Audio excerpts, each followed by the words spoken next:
Boa tarde, pessoal. Boa tarde. Boa tarde. Então, minha gente, hoje aqui, dia 27 de julho, a gente dá continuidade à jornada de estudos do grupo de estudos e pesquisas interdisciplinar em formação humana, representações e identidades, o nosso querido GPIFRE. Hoje contaremos com a apresentação do livro O Processo Civilizador, do Norbert Elias, primeiro volume, que será apresentado pelo professor Rafael Guazelli por mim, no segundo momento.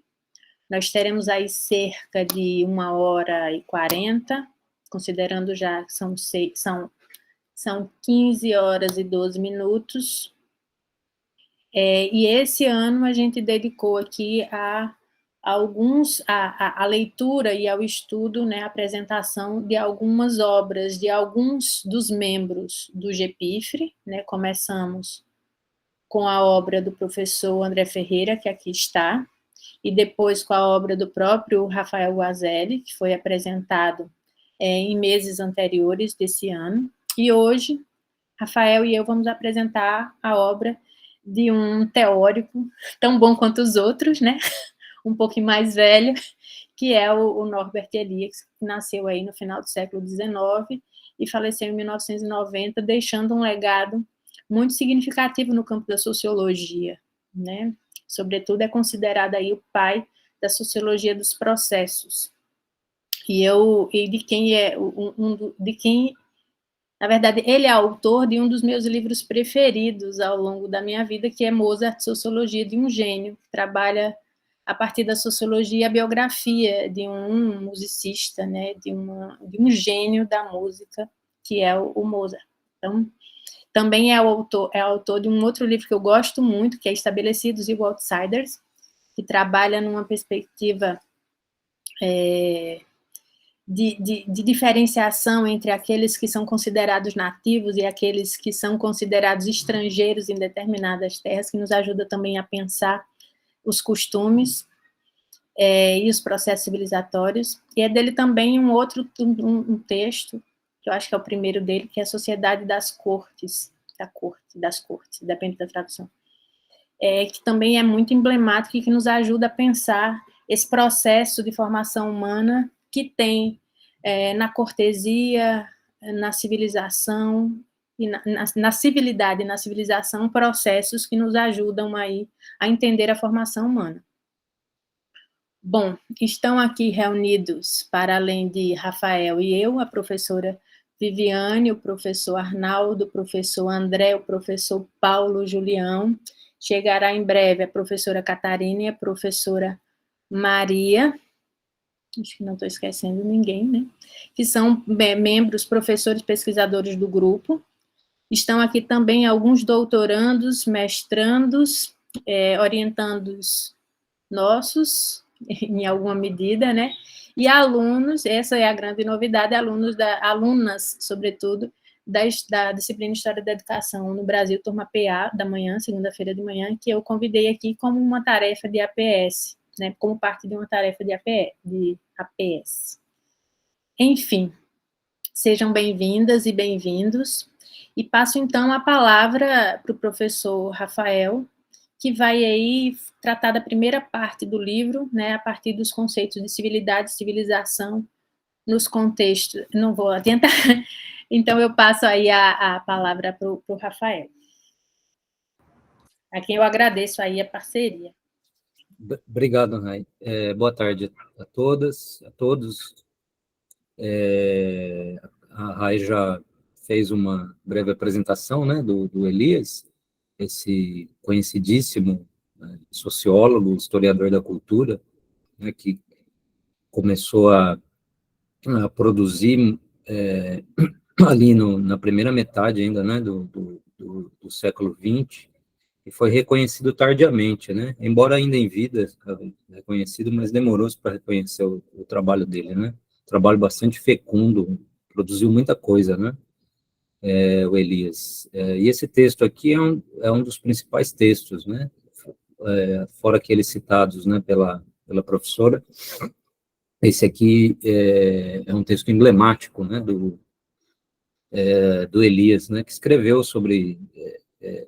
sobretudo sobre os processos civilizatórios, né, parece ser o eixo principal, né, o eixo temático principal da obra dele, né, mas ele tem trabalho sobre sociologia da música, sociologia dos esportes, né, o cara manjava de muita coisa, né, e aí nessa apresentação nossa aqui, né, nós vamos nos debruçar sobre o primeiro volume, né, o primeiro volume do Processo Civilizador, que é esse aqui, né, o volume 1, né, chamado Uma História dos Costumes, né, e temos o segundo volume, né, que nós não vamos trabalhar aqui, mas eu recomendaria, muito interessante, sobretudo a parte final, né, onde ele faz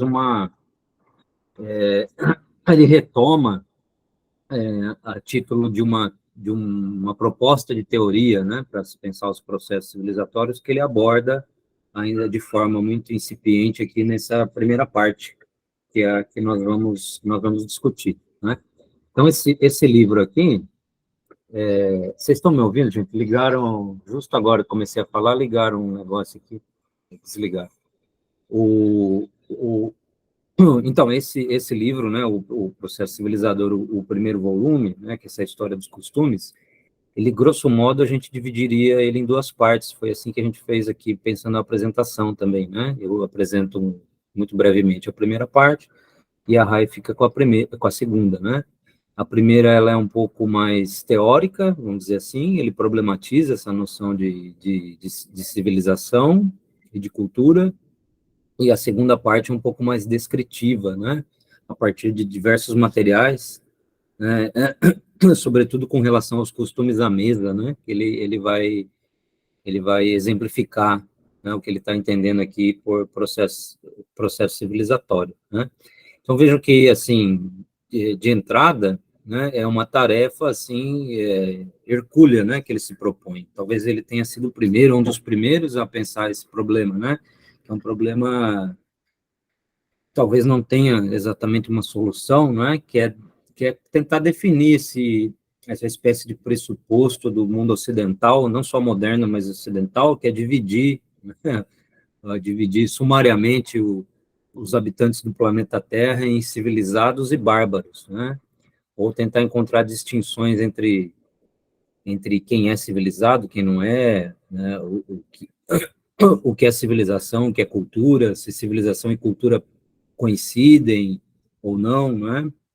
É uma tarefa que ainda persiste, ainda nos dias de hoje, né? Entre os historiadores alemães, sobretudo da cultura, ninguém conseguiu ainda resolver esse problema desse jogo entre civilização e cultura, né? O que distingue exatamente uma coisa da outra, né?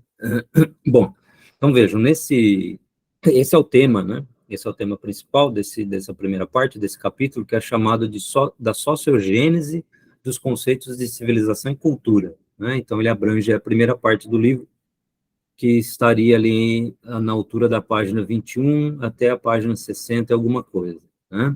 Bom, ele vai abrir o texto, né? Eu vou seguir bem o texto aqui para a gente não perder muito tempo, né?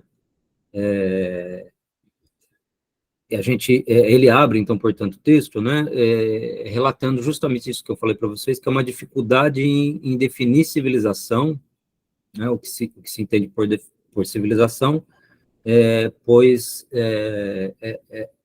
a civilização nos remeteria a um amplo leque de atividades humanas, né?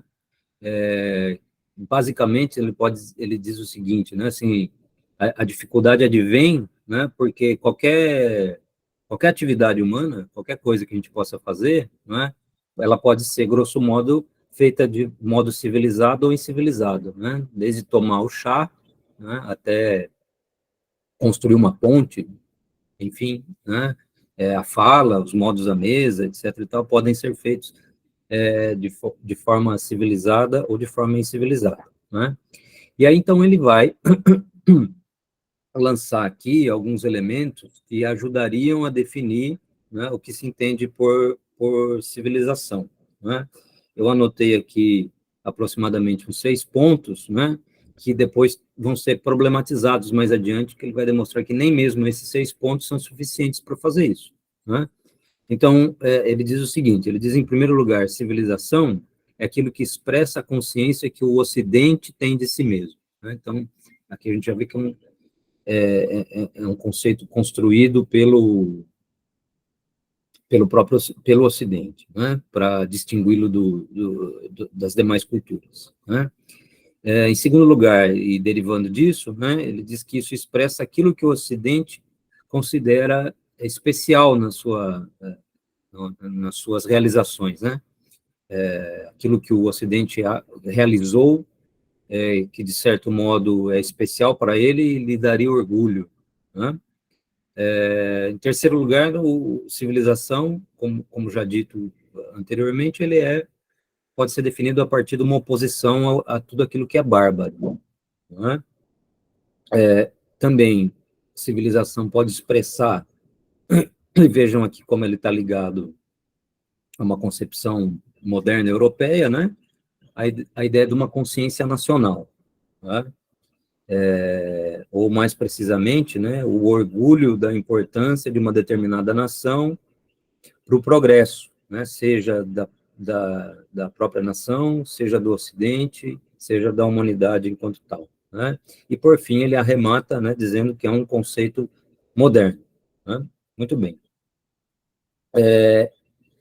Mesmo, então, lançando mão dessa primeira tentativa de definição, né, o Elias nos diz que mesmo assim, as coisas não são tão simples, elas permanecem complicadas, né?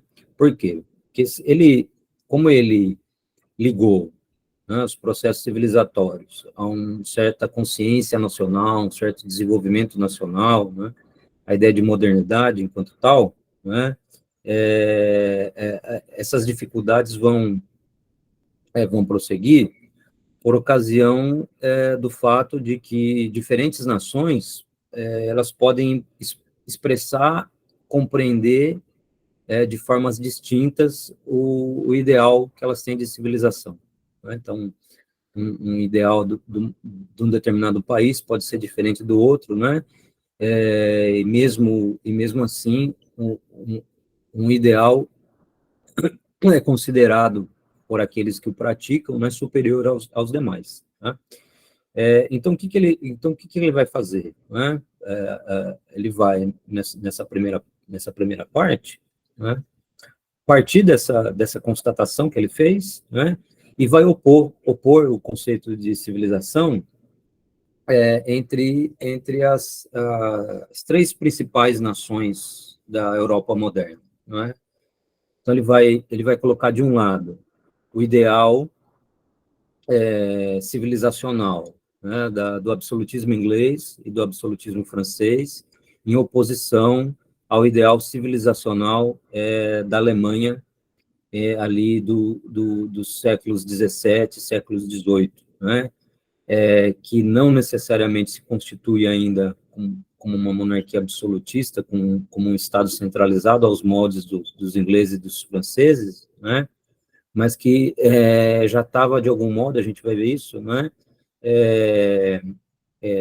permeada pelos valores culturais de uma classe ascendente, né, naquele período que era a burguesia, né? Então, em completa dissociação, ou pelo menos na tentativa de dissociação com a cultura aristocrática, né, a cultura de corte, para lembrar o nome de uma outra obra do Elias que a professora Railane falou, né, que expressava, né, portanto, segundo ele, uma outra visão, ou um outro tipo, né, de processo civilizacional. Então, para facilitar a nossa compreensão, né, eu vou chamar ingleses e franceses de primeiro grupo, né, e opor aqui, então, aos alemães, tá? Então, ele vai dizer o seguinte, né, ele vai trabalhar agora com a semântica, né, dos conceitos, né, o que significam, né, essas palavras, os desdobramentos dessas palavras, né, ou desses conceitos, e a interpretação que se fazem desses conceitos, né? Então, ele vai começar dizendo o seguinte, né? Que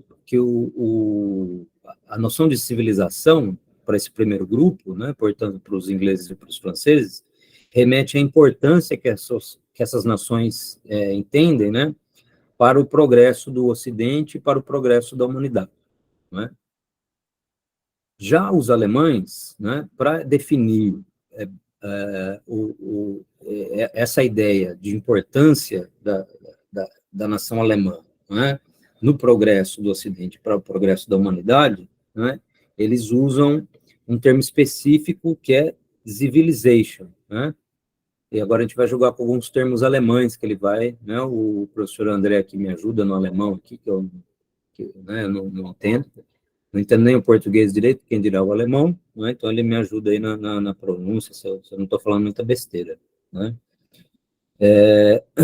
Então esse conceito, né, que eles dão de civilização, conforme ingleses e franceses compreendem, né, os alemães vão chamar isso de civilization, né? E o interessante é o seguinte, né? Esse conceito de civilização, né, é um conceito útil para um conceito de importância para os alemães, mas ele é uma espécie de conceito de segunda categoria. Exatamente assim que o Elias define no texto, né? Por que é um conceito de segunda categoria, segundo eles, né? Porque a civilização ela vai dizer respeito, né, à aparência dos seres humanos. Assim, ela diz respeito a uma espécie de aspecto externo, né, dos seres humanos. Nós vamos ver que isso diz respeito a determinados comportamentos, né, a cortesia, por exemplo, né, aquilo que a gente chamaria aqui no português de boa educação, né, aquela educação que aqui a gente fala que é educação que vem de casa, né, que você saber se comportar, falar boa tarde, boa noite, pedir licença, né, dar lugar no ônibus às senhoras e aos senhores, enfim, né, uma espécie de cortesia, né, portanto. Agora, o que os alemães compreendem como civilização, né, assim, o coração do conceito de civilização é dado na Alemanha pela noção de cultura, na verdade, né, Kultur, né, é aquilo que definiria as realizações, sejam elas realizações sociais ou realizações individuais, né, que colaboram para o progresso do homem e da sociedade, do Ocidente e da humanidade enquanto tal, né? Então, a noção de civilização, com esse sentido de importância dada, né, a esse processo, vocês veem aqui que nos alemães ela não tem um significado único, né? Esse que é todo o problema que ele vai relatar, né? Uma espécie de apuração semântica da noção de civilização, que no primeiro grupo lá, ingleses e franceses, quer dizer uma coisa só, né? Diríamos assim, para ingleses e franceses a noção de civilização abarca diversos processos, como cortesia, civilidade, formação humana, educação, né? Ao passo que os alemães, né, sobretudo ali no final do século XVIII, né, nós vamos dar um exemplo do Kant, né, que ele usa, né, inclusive no texto, né, eles vão começar a balizar, né, esse conceito. Falar assim, não, civilização, tem essa noção de civilização, mas ela abarca, digamos assim, diversas fases, ou diversos períodos, né, ou diversos momentos, né.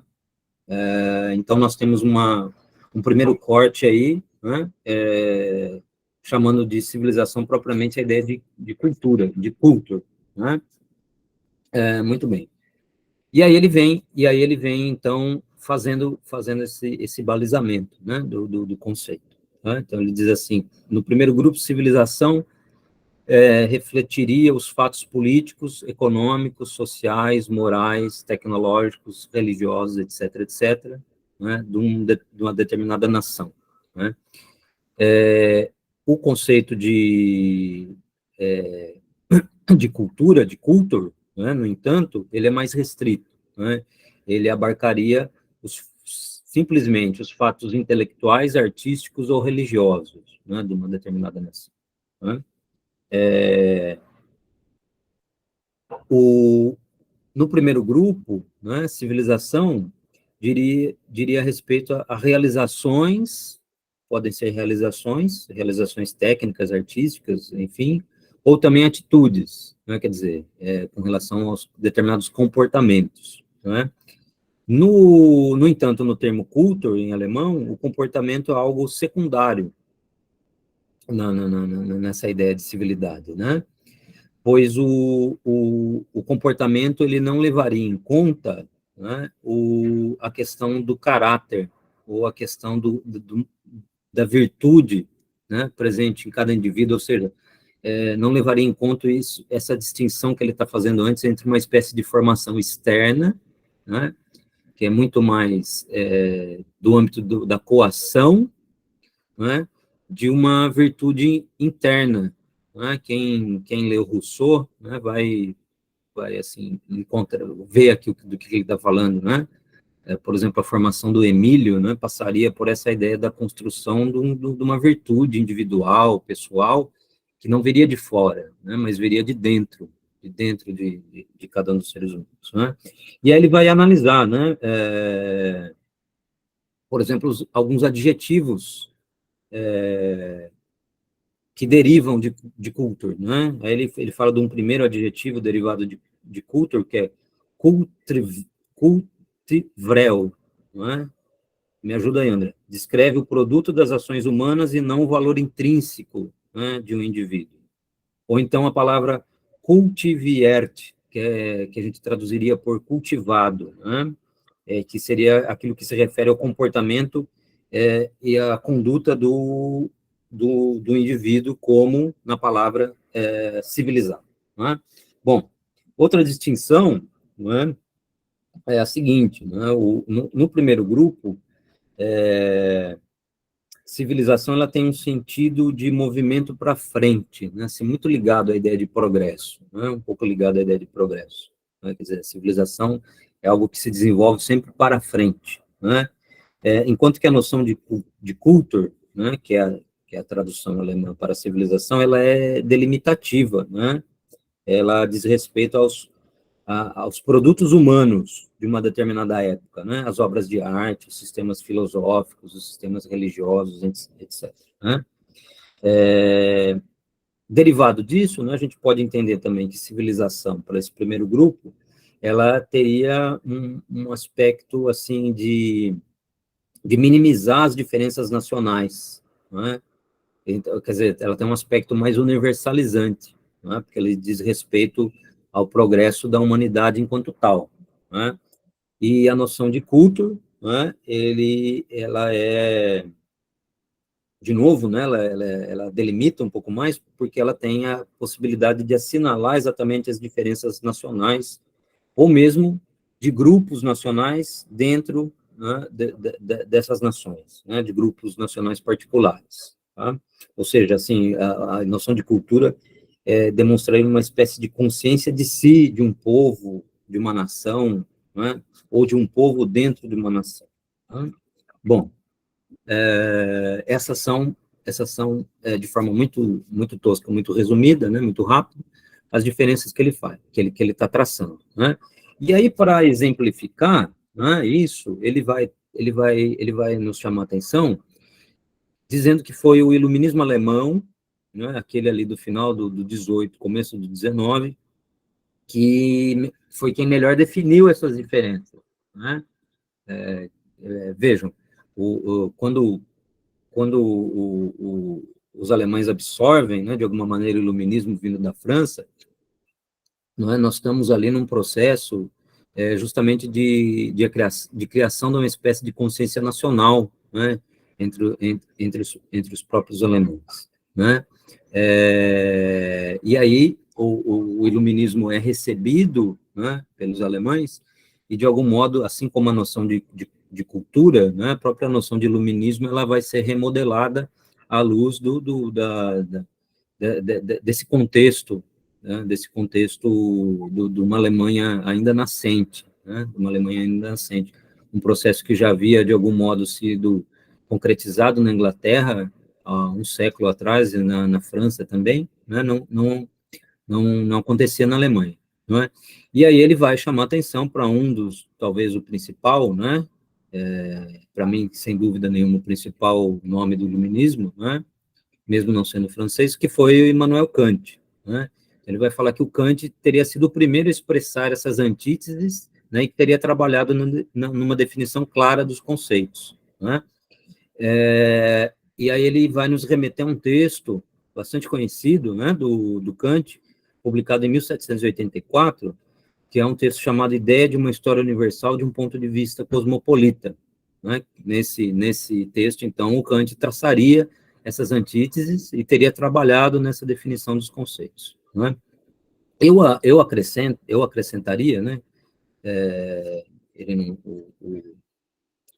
o Elias não acrescentou, um texto anterior também, né, do próprio Kant, que é um texto de 1783, que é um texto que teve uma circulação ainda maior, que embora, né, essas antíteses não apareçam de forma muito clara, né, nós temos uma ligação bastante concreta com aquilo que foi discutido na ideia de uma história universal, né, que é o balizamento do conceito, né?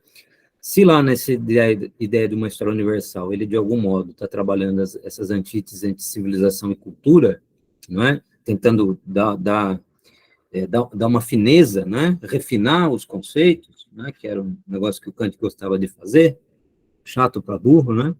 Ele, no resposta à pergunta, ele faz isso com a noção de iluminismo. Ele está fazendo isso antes, veja que ele dá um passo anterior, né? Porque no resposta à pergunta, o que é o iluminismo, não é? O Kant ele está traçando o projeto do iluminismo, né?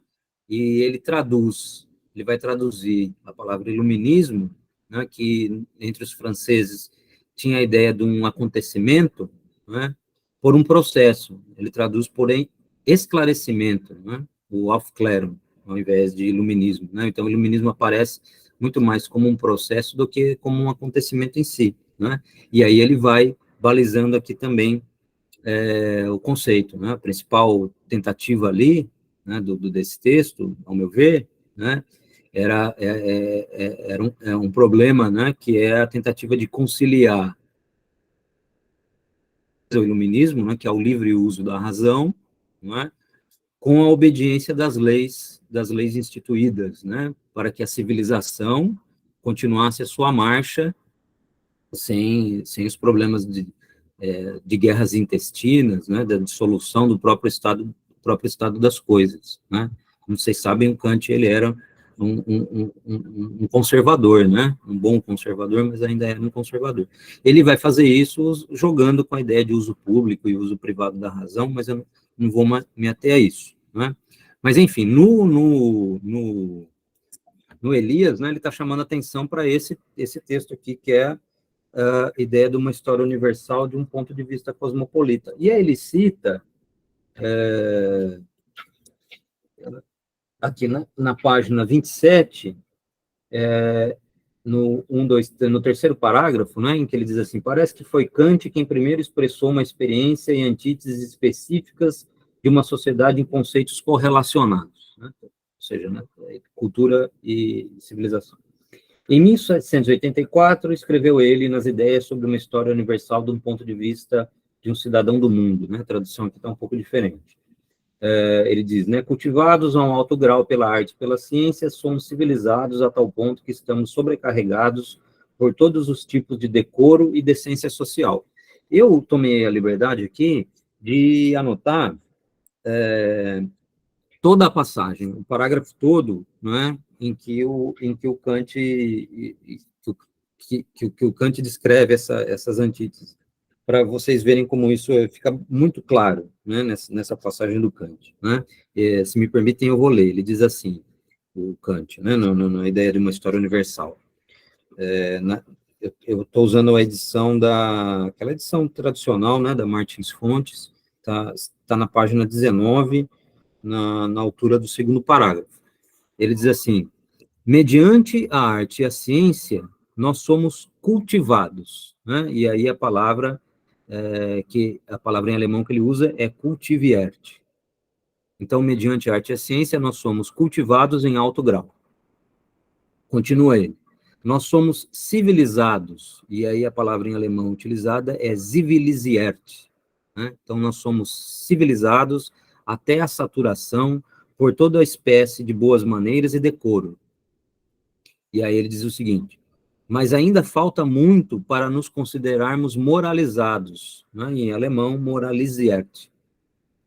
Se, com efeito, a ideia de moralidade pertence à cultura, né? E a palavra é Kultur, o uso, no entanto, desta ideia, que não vai além da aparência de moralidade, do amor à honra e ao decoro exterior, constitui apenas a civilização. E aí a palavra é civilização mesmo, não é cultura que ele está usando, né?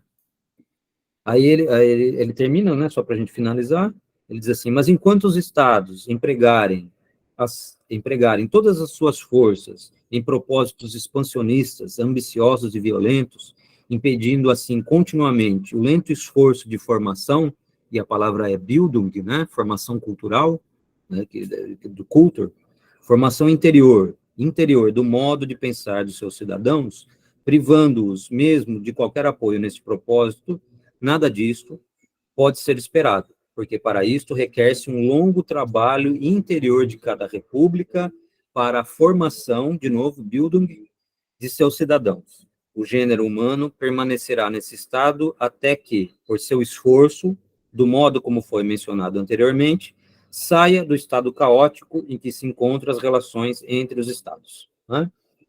Então, vejo aí que está muito claro, né, o contraste entre cultura e civilização, né?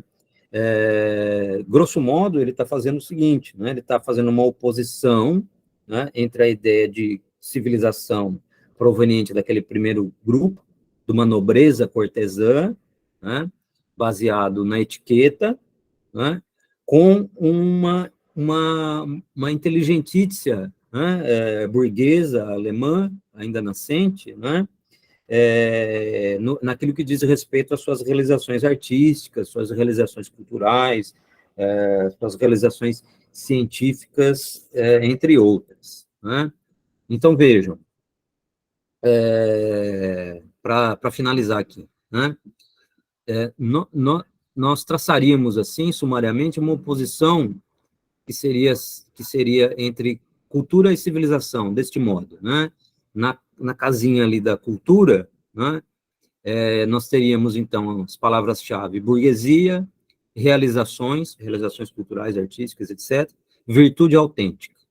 No quadro da civilização, nós temos nobreza, né, nobreza parasitária, né, em oposição a realizações, aquela que não faz nada, né, e uma cortesia externa, né, uma virtude enganadora, ou uma aparência de virtude, né. Enfim, só para finalizar, né, essa distinção, tá? Uma outra observação, que na verdade eu acho que eu já até fiz um pouco aqui, mas lembrando que essa oposição, né, entre cultura e civilização, embora não tenha sido dada nesses termos, né, que o Kant está colocando aqui, né, e que o Elias não menciona no texto, ela já estava dada no Iluminismo francês, é claro que por um elemento muito ímpar, né, do Iluminismo francês, que foi o Jean-Jacques Rousseau, né? Essa oposição, ela já aparece lá, né, no Rousseau, né, sobretudo na ideia particularmente, né, na formação do Emílio, né, na formação da criança, mas também na formação do cidadão, né, na formação do cidadão da formação do novo homem, né, do novo cidadão, para essa nova sociedade que o Rousseau está propondo, né? De algum modo, isso já está posto, isso está posto de forma bastante incisiva pelo próprio Rousseau, né? Se vocês quiserem também, ela já está, mesmo ainda no iluminismo francês, você pode encontrar ela no Diderot, por exemplo, também, não é? Não nas obras teóricas da enciclopédia do Diderot, mas numa peça de teatro, né? A famosa O Sobrinho de Rameau. O Sobrinho de Rameau está lá, isso, né? A ideia de uma cortesia fria, falsa, né? Que finge em que o indivíduo coloca uma determinada máscara, né? É como se ele tivesse várias máscaras e ele fosse tirando essas máscaras para poder se dar bem numa sociedade de corte, né? Com relação ao sentimento, a um sentimento interno, né? Realmente do indivíduo, né? Que não estaria formado, né? E portanto não serviria, né, para aquilo que o Kant está entendendo como uma verdadeira formação que concorresse, né, como ele diz aqui na ideia de uma história universal, que concorresse para o progresso do gênero humano, né? Eu acho que é isso, assim, muito resumidamente, que está posto nessa primeira parte, tá? Então, eu agradeço a escuta de vocês e deixo a palavra com a professora Railô. Obrigada, Rafael. Quero saber se eu posso já ir completando o que o Rafael iniciou, se vocês têm alguma pergunta para fazer a ele nesse exato momento. Williams? Pois não, Williams? Eu sou aluno de pedagogia, lá do CE. Eu estou com a matrícula trancada, vou voltar no próximo período. Tá? Estou só me apresentando assim para saber mais ou menos. Me chamou a atenção quando ele citou aí a nobreza parasitária, e isso me incomodou um pouco. Aí eu fico pensando assim, se realmente existe essa nobreza parasitária, porque para se manter na nobreza é trabalhoso também. Claro que isso aí vai ser muito relativo, essa questão da nobreza parasitária. Se eu estou trabalhando na classe plebeia, já que a gente está falando de nobreza e plebeia, né? Então, assim, se eu sou aquele plebeu que estou lá me esforçando e trabalhando, então eu vou olhar lá para a nobreza e vou ver ela lá no seu palácio e vou achar que ela não está fazendo nada.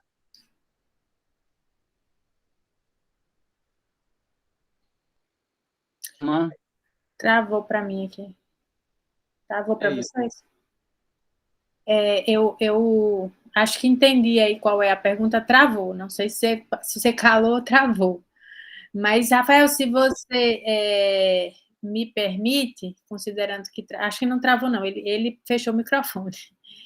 A gente pode deixar essa pergunta para responder depois, só para não garantir a presença do Williams, para ouvir a resposta, mas também que eu acho porque algumas coisas que eu aqui vou tratar podem contextualizar melhor esses elementos que ele está tratando aí, né? Sobretudo porque se trata de uma nobreza ainda na Idade Média, onde trabalho era sinônimo de povo, de plebe, e a nobreza era sinônimo de ostentação, erudição e não trabalho. Trabalho, nesse momento, era considerado um outro elemento que não o que a gente concebe como hoje. Então, mas eu acho que no decorrer da apresentação isso pode se transformar numa coisa mais elucidativa, talvez. Mas, de qualquer sorte, Rafael estará aqui para tratar disso. Bom, em todo caso, se não tiver mais perguntas, que a gente vai responder no final, eu vou aqui dar continuidade, pode ser? E antes de tratar especificamente do livro, eu quero dizer que eu tentarei não ser prolixa e tentarei, ao máximo possível, reduzir aqui o texto e o trabalho de vida do Norbert Elias, que tem 2 volumes, mas a gente vai aqui apresentar pouquíssimo, no menor espaço de tempo. Então, eu estabeleci a minha fala em 3 momentos. Um em que eu, de certa forma, contextualizo essa pesquisa feita por Elias.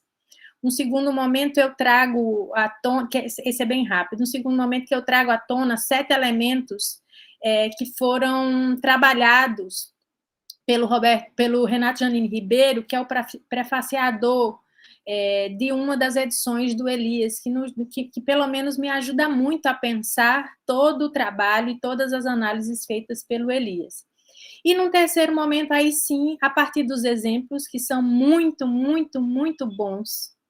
Se vocês não leram, vale a pena ler todos os exemplos trazidos pelo Elias para tratar desse processo civilizacional. Não estou usando nem cortesia, nem cultura, nem civilidade, nem civilização.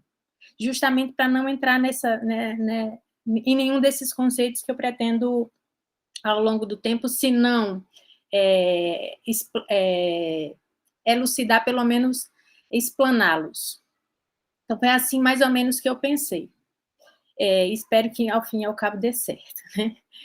O primeiro momento sobre a obra, né, que o Rafael aí já trouxe esses elementos mais teóricos e que nos envolve e que eu preciso aqui, de certa forma, colaborar com o Rafael, porque esse trabalho que o Elias faz, ele faz, de certa forma, em contraposição a um outro sociólogo, só que esse, ao invés de alemão, estadunidense, que é o Talcott Parsons, que ele trabalha com uma sociologia dos estados, que nos dá a entender que a sociedade evolui. Então, nós passamos por estágios, na visão de Talcott Parsons, né? Hoje nós somos considerados civilizados, mas um dia nós já fomos bárbaros, nós já fomos selvagens. Nós, segundo Parsons, nos moldamos a partir das nossas afetividades. A gente tem raiva, a gente tem ódio, a gente expressa a raiva, a gente expressa o ódio, a gente ama, a gente beija, a gente abraça, a gente faz com que as nossas afetividades, as nossas emoções nos digam na hierarquia civilizacional onde a gente está. O Elias, ele vai de encontro a esses elementos, e eu estou reduzindo bastante a teoria do Parsons, então vocês me desculpem, mas é porque o tempo é curto. O Elias diz o contrário, nós não somos uma humanidade que passou por estados, ou que nós estamos hoje, por vivermos em sociedade, nós estamos numa sociedade sem afetividades. Não é isso. Para Elias, nós passamos por processos, não necessariamente evolutivos, não necessariamente gradativos, não necessariamente melhores ou piores, mas nós passamos por processos e esses processos consideram nossas afetividades, nosso psicológico, nossa psique, nossos comportamentos, nossas formas de comportamentos e as nossas emoções. E é isso que o conceito de civilização, ao fim e ao cabo, comporta.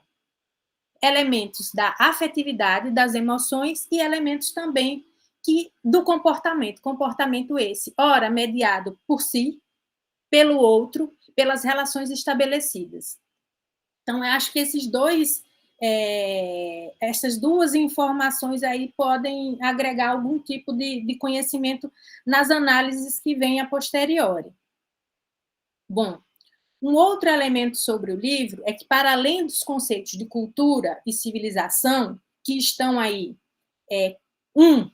para entender a Idade Média e o outro para entender a Idade Moderna, né, a partir dos processos, existem outros conceitos que também são caros nas análises do Elias. Estou falando do conceito de cortesia, de gentileza e de moralidade.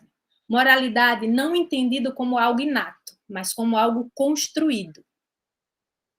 Nós não somos seres morais, imorais ou amorais porque nascemos assim, mas a partir de uma construção das nossas relações afetivas, sociais, dentre outras.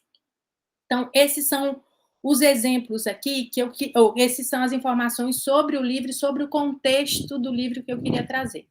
Agora, eu peço licença a vocês para trazer 7 elementos do prefácio do Renato Janine Ribeiro, porque eu acho que são primorosos. O primeiro deles é que ele diz o seguinte, ele nos ajuda a entender Elias e, de certa forma, sintetiza toda a problemática do Elias ao fazer esse livro, e ao estudar, e ao regimentar todos esses exemplos que ele pega dos livros de comportamento, as regras de comportamento humano. E eu não sei se vocês já se pararam para pensar, né? Por que a gente é o que é? Como é que nos tornamos quem somos? Porque, às vezes, a gente nasce em sociedade, nasce em uma determinada cultura, em um determinado país, e a gente acaba absorvendo as coisas, mas não necessariamente a gente se pergunta o porquê. E foi essa a pergunta que o Elias se fez para trabalhar esse livro. E diz ele, o Renato Janine Ribeiro, como os homens se tornaram educados e começaram a se tratar com boas maneiras. Essa é a pergunta que o Elias se faz e que o Renato Janine Ribeiro coloca aqui de maneira muito clara, porque ele não faz isso de maneira muito... O livro responde a esses elementos, mas ele não faz essa pergunta tal qual o Janine traduz, né? Então, como é que a gente se tornou quem se tornou? Por que a gente é educado? Por que a gente se comporta e trata os outros de boas maneiras? Essa, ao fim e ao cabo, é a grande pergunta que move a pesquisa que resulta nesse livro. Um outro elemento que o Janine traz é o seguinte: a moralidade é fruto de adestramento que fez e que faz o homem um animal interessante, prudente e previsível. Então, nós somos morais, como eu tinha dito lá no início, porque nós somos fruto de processos de moralidade. Mas isso, ao mesmo tempo que nos torna prudente, também nos torna previsível, porque seguindo as mesmas regras, nós seremos, salvas devidas exceções, teremos o mesmo comportamento. Um terceiro ponto que o Janine nos traz é: a memória importa, não pelo conhecimento que traz. Porque muitas vezes, e eu que sou da história da educação, acredito, eu tenho a memória como um elemento que me traz informações do passado. Mas nesse caso aqui, ele diz, ela não importa tanto por isso, mas ela importa muito mais pela ação que ela governa. O seu custo é a dor. Porque, ao tratar dos processos de civilização ao longo da história da humanidade, e ele o faz a partir de um marco temporal pré-estabelecido, que é entre a Idade Média e a Idade Moderna, reconhecendo que tínhamos elementos de civilização antes e depois, mas ele tem nessa transição o marco temporal para as suas análises. E isso, ao fazer o apanhado de todos os exemplos que ele nos traz, desde o comportamento, desde como se sentar à mesa, a como tratar o seu próprio corpo, desde como tratar as crianças, as mulheres, os casais, ele traz elementos que nos ajudam a pensar nessa ideia de que nada é feito e nós não nos tornamos quem nos tornamos sem dor. Porque reprimir as pulsões, que dá prazer, é doloroso. E por isso, um outro elemento que eu também trago a partir do Janine e do Elias, que a partir de Freud, ao estudar Freud, as pulsões, ele diz que civilização é sinônimo de infelicidade. Ao sermos naturais, ao seguir as nossas pulsões nos dá prazer. Nos dá prazer gozar na hora que a gente quer, soltar um pum na hora que a gente quer, xingar o outro na hora que a gente tem raiva, dizer que ama na hora que a gente está feliz com a outra pessoa. Todos esses instintos nos tornam felizes, mas a civilização acaba nos controlando nessas expressões, que vai desde o controle da afetividade, da amorosidade, do ódio, do escárnio, até o próprio controle corporal e o controle comportamental, uma vez convivendo com outras pessoas. E, segundo, baseado em Freud, tanto o Elias quanto o Janine Ribeiro considera que esses elementos nos tornam pessoas infelizes. Eu me lembro de quando eu fazia mestrado, que foi quando eu li esse livro pela primeira vez, o professor de filosofia que tinha acabado de chegar, fez um doutorado em Louvain, na Bélgica, disse que ele dizia: a pior coisa do mundo, o que mais nos torna infeliz é conhecer.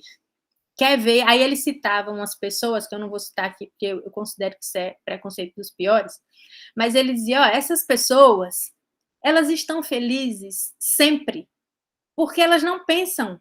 Se tem comida, ótimo, eu estou feliz porque eu tenho comida. Mas se eu não tenho comida, eu vou ficar feliz porque eu vou chamar a comida, porque, sabe, o universo colabora com quem está feliz. E esse exemplo, na época, assim, nos causou, a turma toda, um grande impacto, né? Mas quando a gente lê essas análises e essas teorizações feitas a partir da psique, da psicanálise, da psicologia e também da sociologia dos comportamentos e dos processos, a gente entende que isso tem sentido, porque a repressão das nossas vontades, dos nossos desejos, nos deixa infelizes. Não tem coisa melhor do que você estar com dor de barriga e ir ao banheiro. Você está cheia de gases e soltar um pum. No entanto, todas as regras civilizacionais dizem que a gente não pode fazer em público. Por quê? E essa é a grande pergunta. Qual foi a virada? Qual foi o ponto-chave? Qual foi a virada de chave para entender e sair desses processos? A gente pode entender que o que não é civilizado é bárbaro, é selvagem? E o civilizado, a civilização é a mesma coisa que civilidade? É a mesma coisa de cortesia?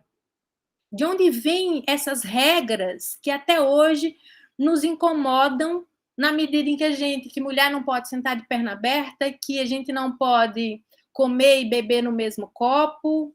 E eu não estou falando aqui de questões higienistas nem de saúde pública. Porque o Elias mostra que esses processos que a gente entende hoje como civilizatórios, eles não necessariamente nascem da medicina ou do higienismo, nascem de comportamentos e, em grande medida, a partir de elementos da Igreja Católica, não é? E também de alguns aristocratas e, sobretudo, e membros da corte. Cortesia, nesse caso aí, vem dos membros da corte, mas com o passar do tempo, entendendo esses processos, tem muitos costumes e tradições que ficaram soterradas ao longo do tempo, e teve outras que perduram até os dias de hoje, mesmo a gente considerando que, por exemplo, nós não, quando falamos de pessoas indígenas, nós estamos falando de povos originários e não de selvagens ou bárbaros, como diriam os colonizadores em 1500, quando aqui chegaram, no Brasil, por exemplo. Então, é nesse sentido de processos que o Elias nos ajuda a pensar. O quinto elemento que o Janine Ribeiro nos permite pensar, nos dá, a partir da obra do Elias, é que existe um sentido de história. A história tem um sentido. Ela não ocorre lateralmente, ela não é um conjuminado de fatos arrumados cronológica e factualmente, como diria o Rank. A história, ela tem um sentido. E mais importante, alguns processos, quando analisados per si, eles não têm sentido, eles parecem não ter sentidos. Mas quando analisado numa escala de grandes proporções, de macrohistória, nós percebemos os sentidos que os sentidos que ele acaba conotando a história. E isso é fundamental para que nós nos desmistifiquemos de uma série de verdades que até então, sobretudo a partir de uma linhagem historiográfica mais rankiana e positivista, a gente tinha como verdade. Então, não é porque está no documento que é verdade. Não é porque o monarca disse que é verdade. Não é porque os olhos da rainha, em 1600, viram isso, expressaram isso num diário, que isso é verdade. sobretudo porque a verdade não existe. Nós temos versões de fenômenos. Então, nesse sentido, muita coisa que ele arregimenta dentro desse escopo, a partir das obras de Erasmo, sobretudo da obra de Erasmo de Roterdã, que aqui no Brasil tem a publicação, inclusive tem PDF aí, eu também tive a oportunidade de estudar quando eu ainda fazia mestrado. Ele traz alguns elementos sobretudo final de 1400 até 1500, 1530, ele traz exemplos dentro do livro para educar as crianças e os jovens, né? Estou falando da civilização pueril. E o Elias se vale desse livro para tratar dos exemplos do Erasmo e nos deixa muito, como é que eu posso dizer? Muito à vontade para entender que passamos por processos e não por estados evolutivos. Por fim, o Janine também nos diz que esse trabalho que o Elias faz, mais do que uma sociologia, pode ser entendida como uma história das mentalidades.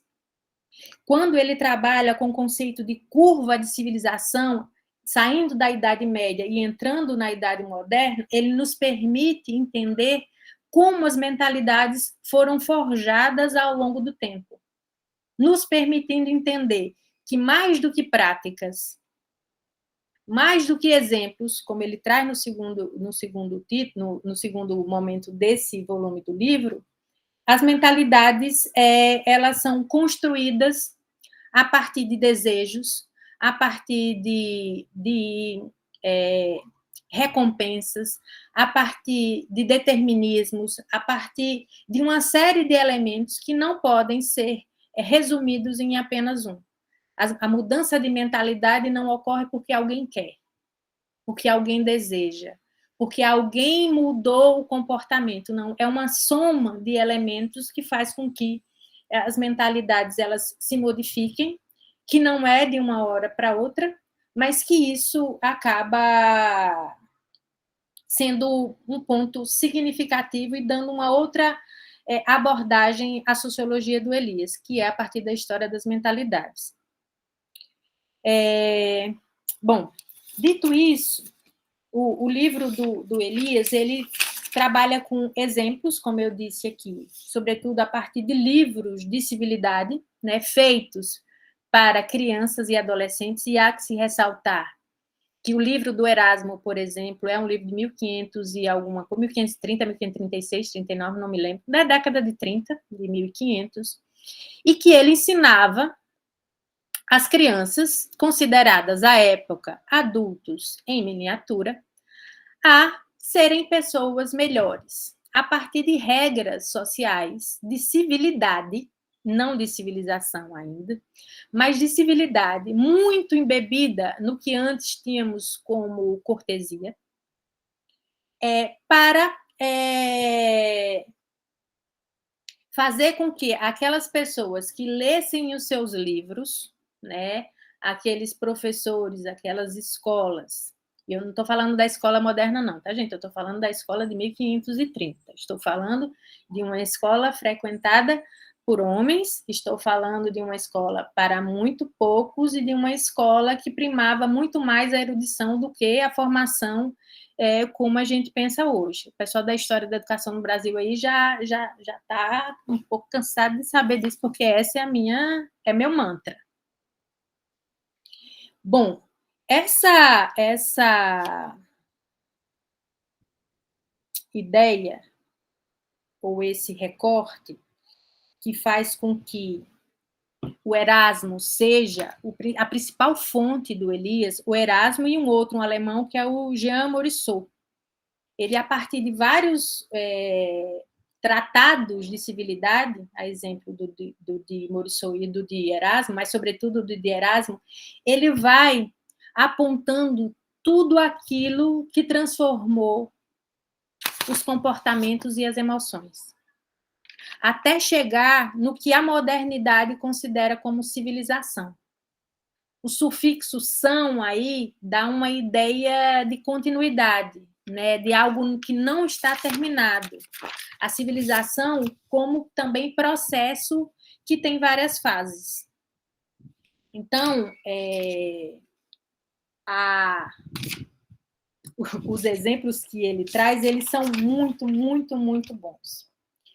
E ele começa, aqueles que leram, né, com a história do garfo, com a necessidade do garfo. Para que nós... Hoje a gente entende que o garfo ele é utilizado na mesa, a depender do tamanho, ele pode ser usado para peixe, a depender do tamanho e da quantidade de garfo, ele serve para comer peixe, ele serve para sobremesa, ele serve para buscar alguma coisa dentro de uma vasilha, ela fica na mesa, né?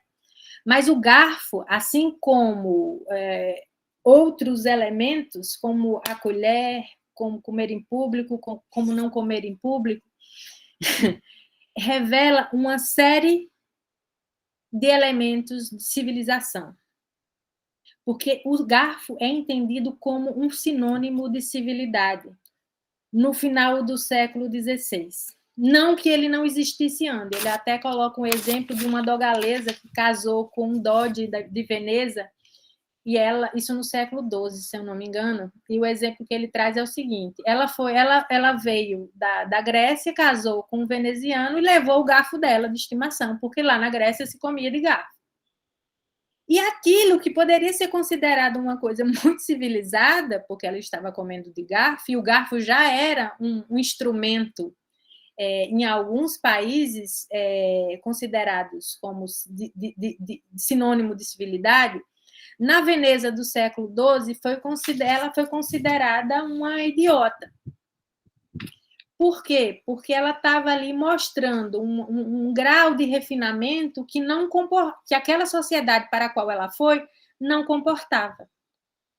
E ele traz com esse exemplo a faca de dois gumes, que acaba sendo esses elementos que a gente considera de civilização, né? Comer de garfo e faca, comer de garfo.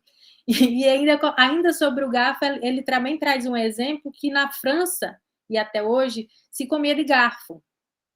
Mas a gente tem que entender que a sopa da França tem muito mais elemento material do que líquido, como aqui no Brasil, por exemplo, né? Claro que a gente tem nossa sopinha de feijão, nossa sopinha de legumes, que tem aqui acolá uma batatinha, uma coisinha que dá para a gente pegar com garfo.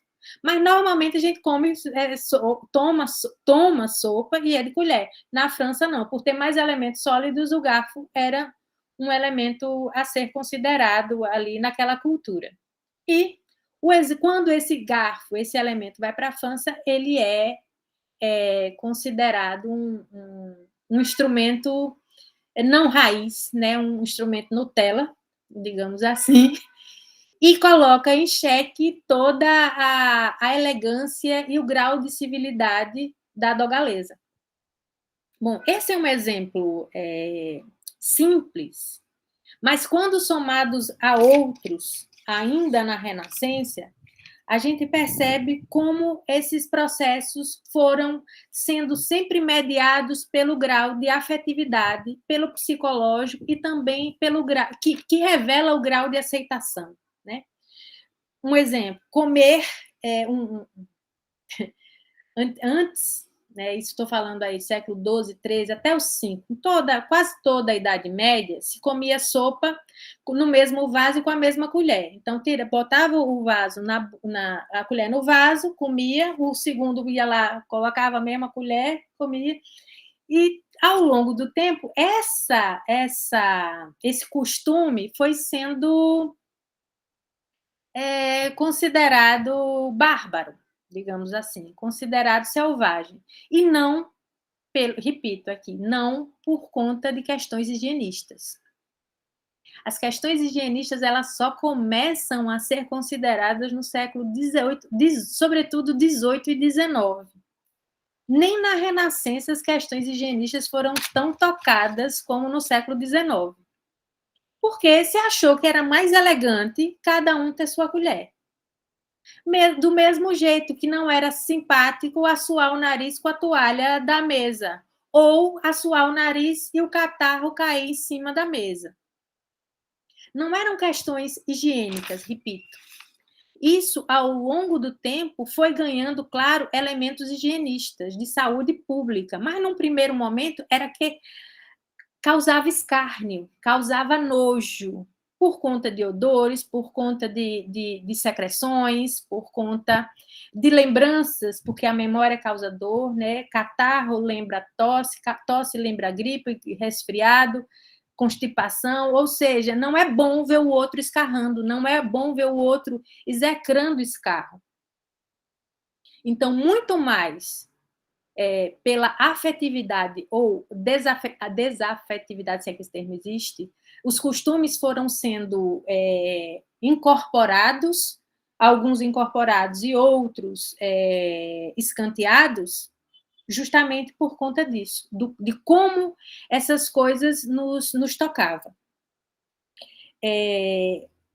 Um outro exemplo que eu trago aqui, deixa eu colocar aqui. Comer, ele traz aqui alguns exemplos, o de comer carne, o de servir a carne e o de destrinchar a carne. Vejam vocês, há regra para tudo. Hoje, eu não sei se a mãe de vocês ensinaram a vocês, e aí eu estou colocando homens e mulheres, e não binários, a como destrinchar uma galinha. Ou a como cortar a carne para colocar o tamanho exato na boca, para você não ficar nem com a boca aberta e nem ficar mastigando sem ter nada dentro. Essas coisas que a gente aprende, mas por que tem que ser assim? Por que eu não posso comer com a boca aberta? Por que eu não posso colocar uma colher cheia na minha boca? Por que eu não posso comer uma barra de chocolate com 3 mordidas? Essas coisas que acabam sendo incorporadas de forma tão natural na vida da gente, mas a gente não sabe nem a origem, nem o porquê. E é isso que o Norbert Elias traz ao evocar todos esses exemplos, que têm a ver, inclusive, com o uso. O outro exemplo que ele traz é o uso da faca. A faca segundo ele, ela reflete a personalidade do humano. A faca que muitas vezes a gente usa para cortar alguma coisa, inclusive o pão, a carne, uma fruta ou qualquer coisa, ela também é sinônimo de assassinato. Ela também é sinônimo de crime. A faca é sinônimo de medo, porque ela é uma arma. Do mesmo jeito que ela serve para facilitar a minha alimentação, ao matar um animal, ao destrinchar um animal, ao cortar e colocar para cozinhar ou uma fruta ou qualquer coisa, ela também serve para matar as pessoas. Então, a faca, o uso da faca, o Elias traz como um elemento que diz, olha, isso foi assim, a faca já foi usada deliberadamente, mas por conta do sentimento que ela causa no outro, ela foi sendo condicionada a usar em determinados espaços, para determinados tamanhos, para determinados formatos, porque ela pode se revelar um elemento perigoso. Então, hoje, por exemplo, uma criança pode usar faca, mas a faca, assim como a tesoura, ela tem uma forma mais arredondada, né? A faca que você usa para cortar pão, ela tem uma serra. A faca que você usa para cortar um frango é muito distinta da que você usa para cortar fruta. Não que a gente não use a mesma faca para tudo, tá, gente? Mas eu estou dizendo assim, no refinamento, no grau máximo de civilização, a gente tem uma faca para cada coisa. Assim como o garfo. Então, todas essas variáveis do uso da faca, ele tenta entender desde a Idade Média até a Idade Moderna, né, passando aí pela Renascença. E o uso que se faz disso revela uma série de elementos que nos faz sair da civilidade para o que ele entende como civilização.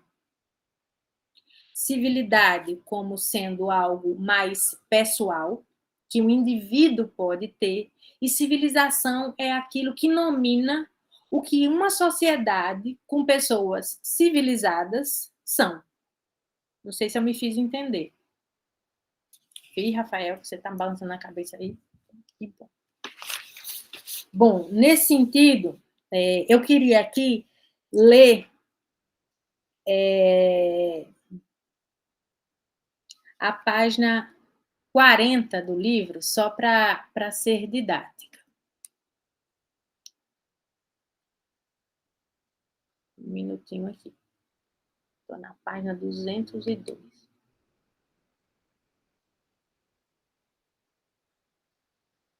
Desculpem, eu vou ler em 4 textozinhos, tá? Só para conversar com vocês a partir disso.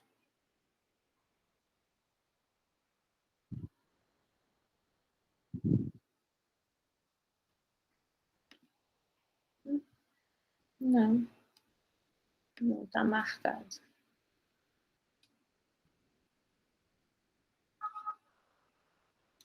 Desmarcou aqui, não sei qual é. Vou ler, então, 94. Desculpem-me.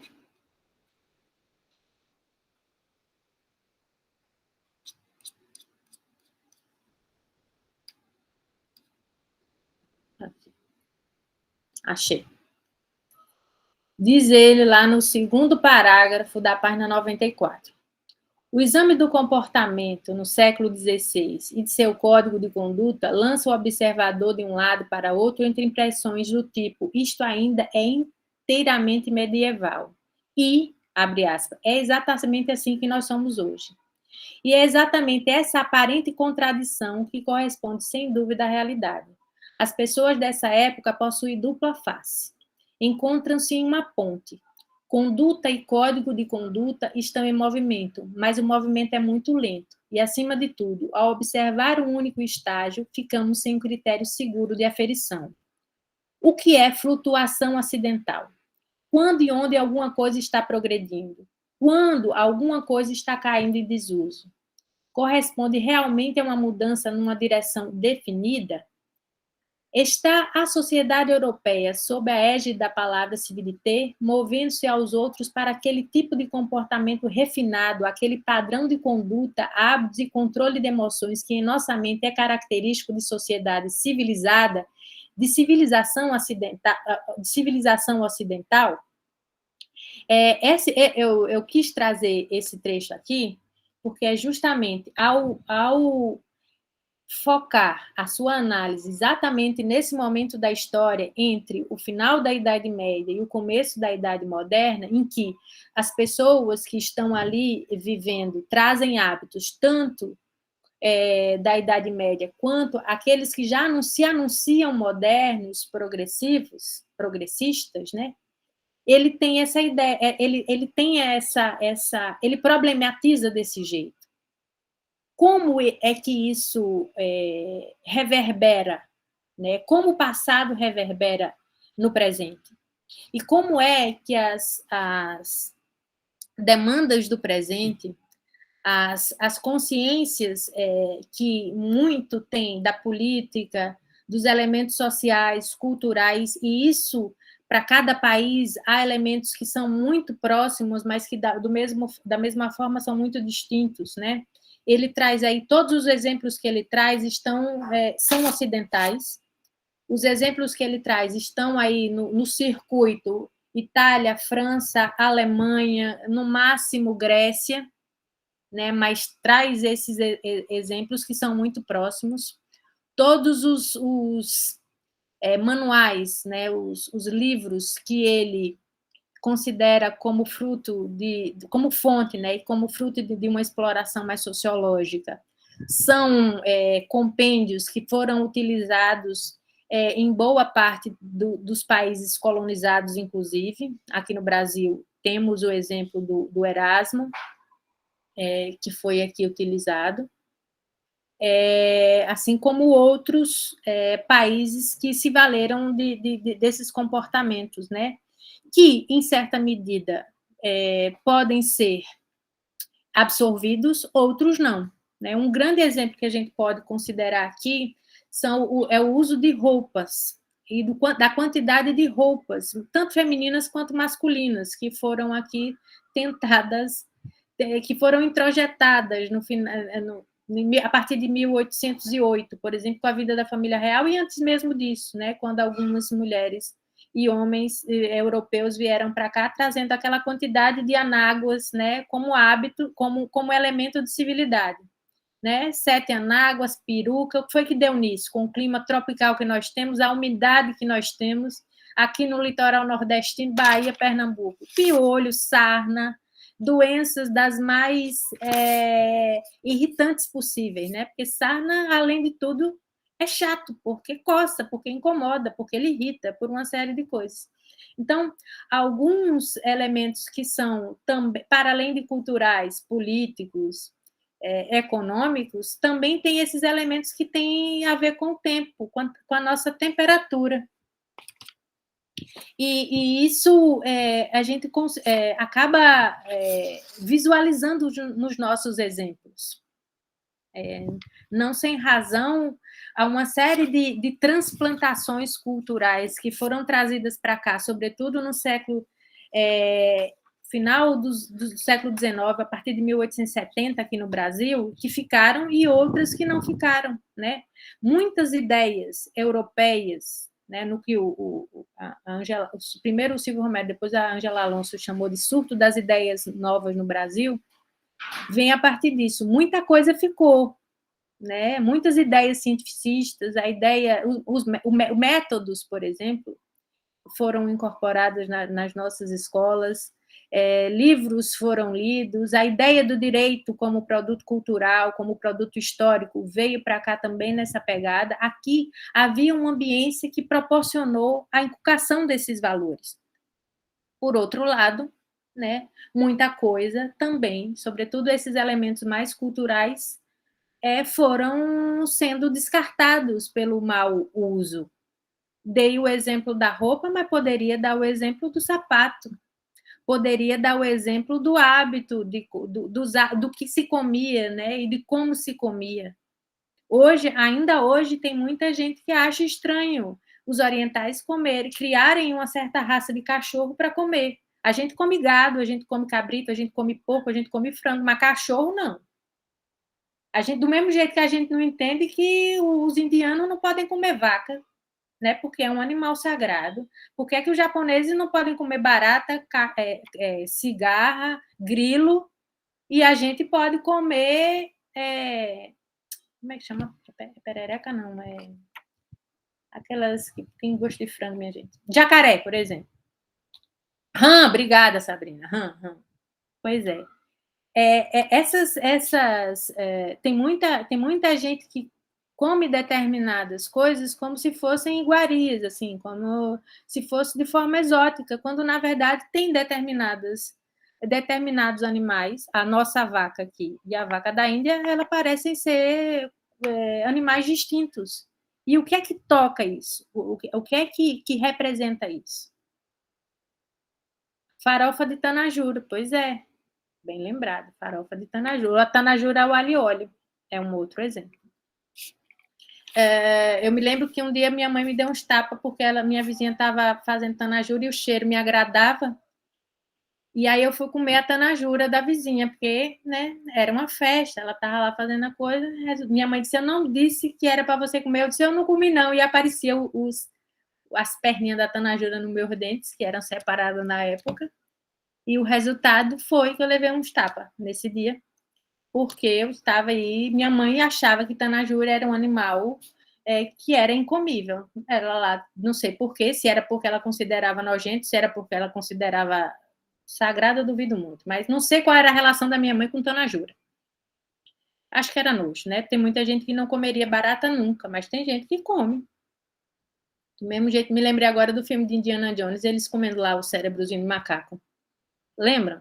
Que eles eram uma mesa, um vasto almoço, jantar, e o prato principal era o cérebro, vinha um crânio de macaco e a sopa e os olhos eram servidos assim. dentro do coisa. Não me agradava, não, mas não sei se uma vez eu, no limite, naquele programa que está aí na Globo, eu não comeria, considerando as fomes que eu tenho. Enfim, todos esses exemplos que estão em vários... Um outro que eu gostaria de ressaltar está no século XVIII, que é o caso da sopa. O caso da modelação da fala na corte, e como... Aí eu vou ler aqui um pouquinho da página 123 e 124 para trabalhar com vocês esse exemplo. Catarina está falando aqui, eu vou ler para Catarina e depois eu vou para lá. Os sentimentos têm uma dimensão cognitiva. Não, antes de Catarina tem Arnaldo. Já comi sem querer. Mato Grosso, carne de boi, mioleira. Os sentimentos... Você não come coentro, Arnaldo? Os sentimentos têm uma dimensão cognitiva. O não é reconhecido como alimento por determinado grupo para ser estranho. Por isso, o aspecto cultural da alimentação atravessando... Exatamente. E é o que o Elias coloca aqui a partir do Freud. E que nossos processos de civilização, mais do que qualquer outro elemento, eles têm que ser entendidos a partir de duas dimensões, sobretudo as emocionais, afetivas, e as comportamentais. Freud é bacana, né, gente? Mas vou lá, página 123 e 124, para ler para vocês isso aqui. Já estou chegando.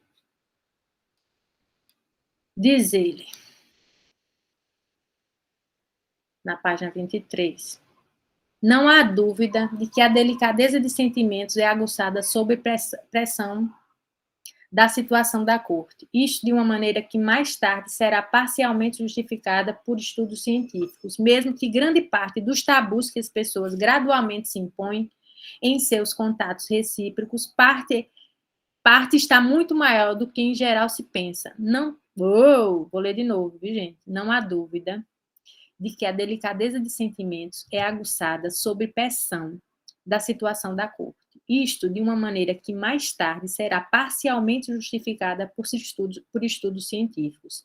Mesmo que grande parte dos tabus que as pessoas gradualmente se impõem em seus contatos recíprocos, parte está muito maior do que em geral se pensa, não tenha a menor ligação com a higiene, sendo motivada ainda hoje apenas por uma delicadeza de sentimentos. Olha, um outro conceito que aparentemente pode nos parecer totalmente atípico da gente entender no processo civilizatório, mas é de fundamental importância. Quando ele trata aqui de delicadeza de sentimentos, tem a ver com afetos, tem a ver com o que se sente, tem a ver com a série de sentimentos que as coisas, as pessoas, os comportamentos, os retratos que a vista nos traz, né? E que nos forjam. E forjam não só como pessoas, como indivíduos, mas como seres societais. E por seres societais, eu estou entendendo aqui aqueles que vivem a partir dos processos civilizatórios. Que, por certo, hoje, com a ideia de público e de privado, é muito mais fácil viver a civilização, porque a gente pode, e ele aqui traz um rol de exemplos que tem a ver, por exemplo, com a nudez. Ele traz o exemplo do banho. Hoje a gente entende, sobretudo quando a gente está tratando de sexo com crianças, a gente entende que isso não pode ser dito, falado ou opinado de qualquer forma. Mas aí ele traz bons exemplos no texto que nos remete a não só a como tratar o sexo com as crianças e como isso foi tratado ao longo do tempo. Ele dá o exemplo do Erasmo. Diz o seguinte, olha, o Erasmo faz os colóquios, né? Faz um livro a partir de diálogos. E aí ele coloca para crianças, independentemente das suas idades, ele coloca um diálogo entre uma prostituta e um jovem, entre uma pessoa religiosa e uma prostituta. E aí ele começa a fazer o diálogo, né? E hoje, aí ele ainda dá o exemplo. Isso em 1936, quando o livro foi feito teve a primeira edição, os pedagogos e os psicólogos ficariam de orelha em pé pela forma com que o Erasmo está tratando e está fazendo esse diálogo entre a prostituta e um religioso. E o exemplo é mais ou menos o seguinte: os dois estão conversando e ele pergunta: podemos ir para um lugar privado? Aí ela diz: podemos. Aí leva ele para o quarto dela. Aí ele pergunta: aqui alguém pode nos ouvir? Aí ela diz: não, está tudo trancado. E alguém pode nos ver? Não, não se preocupe, não tem nenhuma fresta aberta. Aí, depois que ele faz uma série de perguntas, aí ele ainda diz assim: mas nem Deus e os anjos podem nos ver? E isso não porque o sexo, nesse momento, era uma coisa considerada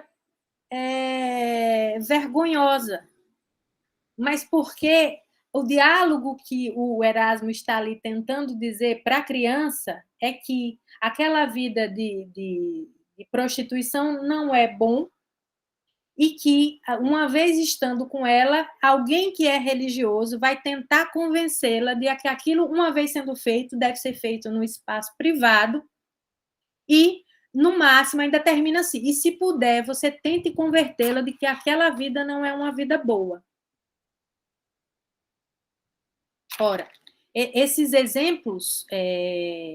Isso aí perguntam, né, os críticos a posteriori, mas como é que Erasmo vai tratar de um diálogo desse com criança? Ora, a gente tem que entender que a ideia que se tinha de criança naquele momento era não só de um adulto em miniatura, mas, sobretudo, que quanto mais fácil, mais rápido e mais cedo se ensinasse as regras da vida e quem é que está do lado certo e quem está do lado errado, a criança aprenderia mais fácil, logo sofreria menos, uma vez vivendo em sociedade. Então, voltando aqui a essa citação da página 123, vou agora para a página 124. Lá no meio do texto, ele diz: o fato de uma dada classe, em uma fase ou outra do desenvolvimento social, formar o centro de um processo e, dessa forma, fornecer modelos para outras classes e de que esses modelos sejam difundidos e aceitos por elas, já pressupõe uma situação social e uma estrutura especial de sociedade como um todo, em virtude da qual a um círculo é cometida a função de criar modelos e a outros a de difundi-los e assimilá-los. Aí ele diz que adiante vai discutir os detalhes de tipos de mudanças na integração social que detonaram essas mudanças de comportamento, que é um pouco disso que eu falei para vocês aqui. E ele segue falando aí dos costumes de comer carne.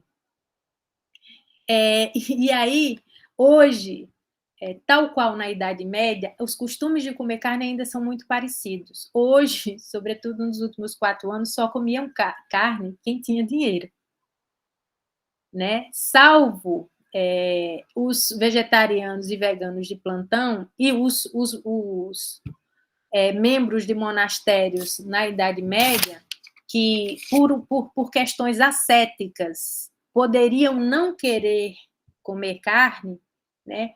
O hábito de comer carne ainda hoje é atrelado não a gosto, necessariamente. Tudo bem que agora, final do século XX e começo do século XXI, a gente tem aí uma mudança, uma nova guinada de mentalidade. Hoje, não comer carne é saudável. Não é mais uma questão de ter ou não posses, de poder ou não comer carne. Hoje, não comer carne é sinônimo que você está preocupado com ácido úrico, está preocupado com as questões, com o meio ambiente, afetivamente está aí utilizando de maior delicadeza para com os animais. Hoje, a geração mais nova, né, essas meninas de 18, 17, 16, 15 anos, até 7, 8, né, Vivi e Rafael? elas têm uma predileção por aquilo que não é animal. Independente de que comer comida vegana é sinônimo de fartura, é sinônimo de riqueza, como se entendia na Idade Média e até o século XX. Quanto mais farto o almoço, quanto mais farto o jantar, mas isso era sinônimo de fartura, de que você tem posses. Bom, esse costume ainda hoje, salvo essa exceção e de uma geração específica, ainda é assim. Nós não entendemos por que a gente come tanta carne. Não, o nosso gosto, por que o nosso gosto foi forjado dessa forma e não de outra? Tem gente que não come frango, né, Maria? Porque não gosta. Por que não gosta? O que é que fez com que as pessoas não gostassem? Ora não gostassem de boi, ora não gostassem de cachorro, ora não gostassem de frango, ora não gostassem de rã, ora não gostassem de tanajura. É essa a pergunta que move aí, né, essas diferenças. Então, na Índia, comer menos é viver mais. Pois é. O que é que demonstra? Hoje a gente já sabe que a medicina, em alguma medida, já corrobora com essas práticas civilizacionais ou civilizatórias que a gente já forjou e já incutiu na gente. Mas eu me lembro perfeitamente do ovo, que é um exemplo que eu sempre levo para a sala de aula. O ovo já foi um vilão.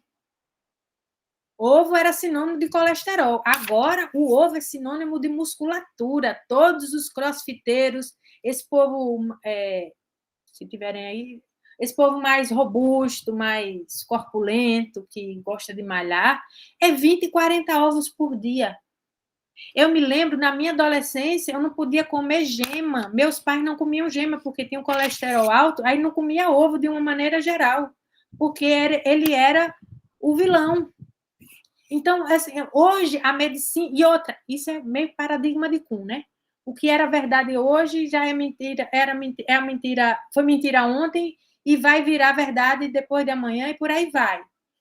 E, assim, a ciência, que bom que ela é refutável, né? E que bom que ela evolui, que bom que ela pode ser... Ela não é dogmática. Ela nos ajuda... Hoje, ela nos ajuda nos nossos processos de civilização. Mas eu repito, eles não nascem em função da ciência, por mais que o próprio Norbert Elias hoje diga que muito daquilo que ficou também em função de descobertas e de conhecimentos científicos, mas também ficou a partir de de conhecimentos religiosos. Não se pode negar o poder, por exemplo, que a Igreja Católica tem sobre os nossos costumes, sobretudo os nossos brasileiros. Não se pode negar a experiência protestante, seja luterana, seja calvinista, que tem sobre os ingleses e sobre os norte-americanos.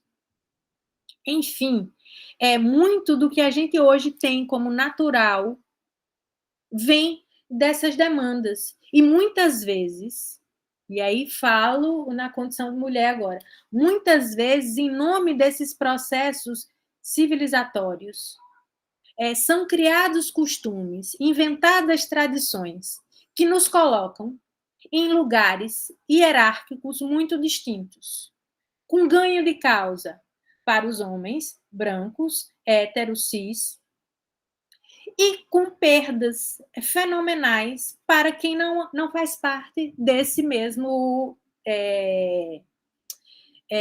grupo, né? Hoje a gente entende muito mais e melhor todas essas demandas a partir desses costumes, dessas tradições inventadas e que muitas vezes são sinônimos de processos civilizacionais e que nos ajudam a pensar hoje, porque hoje isso já está desmistificado. Não dá para não considerar todas as pesquisas que foram feitas, sobretudo na área das ciências humanas, e que envolvem outras formas de pensar, outras formas de conceber o universo, outras cosmovisões, como diriam os africanos. Então, hoje, ao contrário de entender os indígenas como selvagens e bárbaros, porque não correspondem, não atendem piamente à cultura que lhe foi imposta, Hoje a gente já tem a margem de entendimento, eu digo margem porque muita gente ainda não entende, que é uma cultura distinta, que é uma cultura que se difere não por ser inferior ou por ser superior, mas que é um modo muito distinto e que hoje a gente já considera que muitos dos ensinamentos indígenas, sobretudo ligados à natureza, à preservação dos direitos humanos, à proteção dos animais, sobretudo os selvagens, protege não só apenas a aldeia, a comunidade, ao povo, mas a todo o planeta.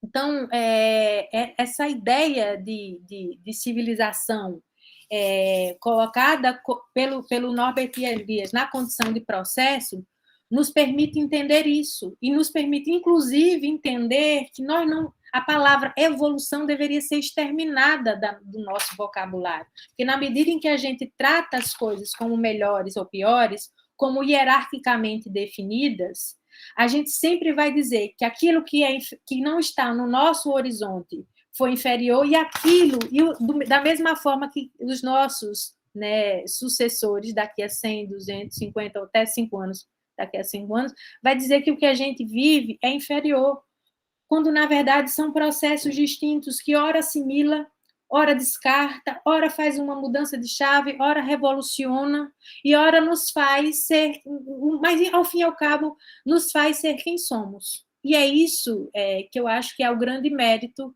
da obra do Norbert Elias. Eu teria mais aqui umas 3 páginas para falar, mas não vou falar porque vou esperar aí as perguntas, mesmo porque a gente só tem agora 13 minutinhos. Não sei se eu me fiz entender, mas se não fiz, estou aqui para responder.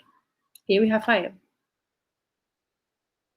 Abro, então, aqui o debate.